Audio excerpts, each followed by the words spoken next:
Je suis donc avec la société Alten. Vous êtes François Portier, bonjour, Bonjour. directeur du programme de recherche usine 4.0. Vous dirigez le programme au sein du département recherche et développement d'Alten.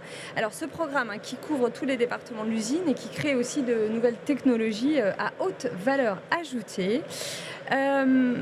C'était quoi le point commun à la base entre industrie et sport? Parce qu'on a vu cette fameuse révolution 4.0 qui a été aussi boostée par l'intelligence Tout à fait. artificielle.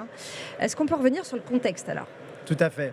Il y a un vrai point commun entre les deux domaines. Effectivement, on peut se poser la question pourquoi, d'où est ce point commun.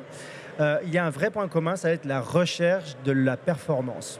Autant dans le sport, on va avoir des indicateurs de performance. Les deux domaines vont avoir un contexte qui va être très concurrentiel. Donc il va falloir gérer sa performance, se démarquer.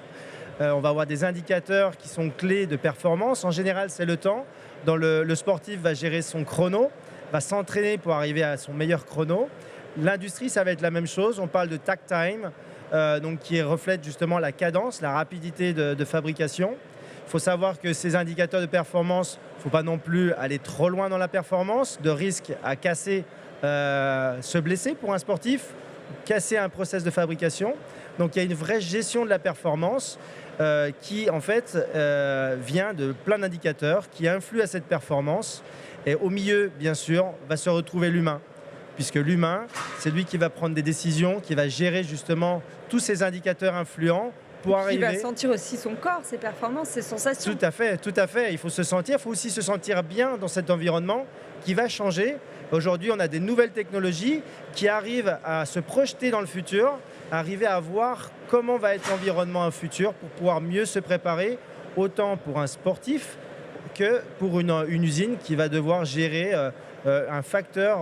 beaucoup de facteurs influents à cette performance. J'ai envie de vous poser une question, parce que c'est intéressant ce que vous dites. Vous faites un parallélisme entre les deux, sport et industrie.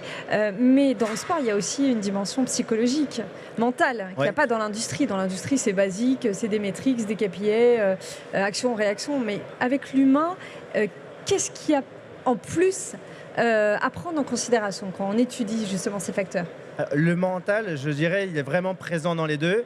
Vous venez de le dire, effectivement, le sportif doit être dans de bonnes conditions pour être à sa meilleure performance par rapport à un environnement qui va changer. Et ça, c'est anticipable? Et bien sûr, grâce aux nouvelles technologies. C'est les nouvelles technologies qui permettent en fait d'aller plus loin. Aujourd'hui, on parle notamment de jumeaux numériques. Ce jumeau numérique vont permettre en fait de simuler un environnement changeant et d'être prêt au moment en fait où on va avoir un environnement changé, d'être prêt pour avoir la meilleure performance. On peut simuler des flux aérodynamiques, on peut simuler en fait des stratégies. Ça peut être par exemple des flux dans une équipe, comment on va gérer l'équipe sur du cyclisme. Si je fais le parallèle dans l'industrie, on peut gérer justement une flotte de robots qui vont apporter de la matière par exemple. Et en fait, ces stratégies, si on les simule, on peut créer en fait des stratégies pour gérer des crises. Comment on anticipe les impondérables? Alors, je sors du cadre là, mais c'est vraiment intéressant. Bien sûr, c'est tout le but d'anticiper. Les impondérables, en général, on n'arrive pas à les prévoir. Mais on peut apprendre de ce qui s'est passé. C'est-à-dire l'IA, d'accord, on parle de technologie, donc j'y viens un petit peu. L'IA nous permet de capitaliser une expérience. Capitaliser une expérience suite à des cas qui se sont passés. Dans le passé, on avait des personnes qui travaillaient depuis 10 ans, 20 ans sur les mêmes fonctions et qui avaient cette expérience. Aujourd'hui, on ne travaille pas 10, 20 ans dans la même fonction. On bouge beaucoup, on n'a pas la même méthode, on ne travaille pas comme avant, on n'a pas la même approche, merci. Et donc du coup, cette IA nous permet de capitaliser cette expérience, nous dire attention, il s'est passé ça, on va l'apprendre. Et ensuite, on va arriver dans un mode anticipatif avec une nouvelle technologie qui va être capable en fait de nous dire attention, on est en train de dériver vers ça. Et donc, on arrive même à faire de la prescription. On parle beaucoup de maintenance prescriptive qui vient de la maintenance prédictive, qui nous permet en fait de mettre l'action avant même d'avoir le problème. Et donc, on évite le problème. François, est-ce qu'on pourrait aller sur des exemples concrets Des histoires, des anecdotes. Ah, tout à fait. On commence à en avoir des intéressantes. Ah oui, j'imagine. Ouais, oui.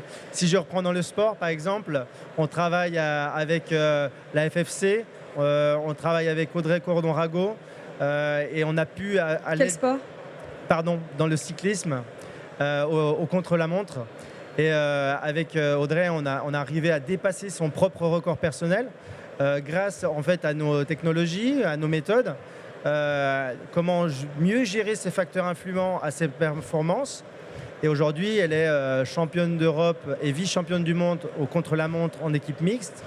Donc ça prouve quand même que ça fonctionne. On travaille aussi avec Benjamin Thomas, qui est 9 fois champion du monde justement en cyclisme aussi. On peut retrouver à Golden Tech un mannequin qui a à l'échelle 1 pour 1 avec lequel on travaille la position. Et si je fais le parallèle avec l'industrie, c'est des positions où on travaille sur l'ergonomie en fait, d'un poste. On est capable d'avoir des algorithmes qui calculent des risques de lésions vus avec des mouvements répétitifs. Donc toute cette formation, parce qu'il faut pouvoir acquérir cette nouvelle technologie, il faut former les personnes. Aujourd'hui, dans une demi-heure, Alten va signer notamment un contrat de partenariat avec Siemens sur VTS, qui est une méthode de former justement dans la réalité augmentée, avec des systèmes no-code. Cette formation, elle est importante pour pouvoir travailler avec de nouvelles technologies, pouvoir anticiper, se former à des environnements qui vont changer.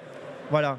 Et dans l'autre sport, parce qu'on fait plusieurs sports aussi, il y aura d'autres sports, notamment dans la voile, des projets qui sont en train de naître chez nous, qui nous font aussi travailler la performance, mais aussi l'environnement, puisqu'on essaye de travailler beaucoup plus sur les matériaux, et d'être avec des matériaux plus nobles.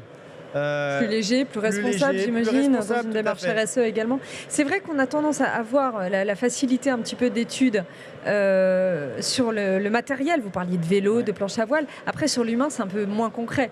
Mais vous m'avez répondu, hein. Vous m'avez parlé justement de l'étude au niveau des muscles. Mais c'est vrai que peut-être que c'est plus complexe, non ?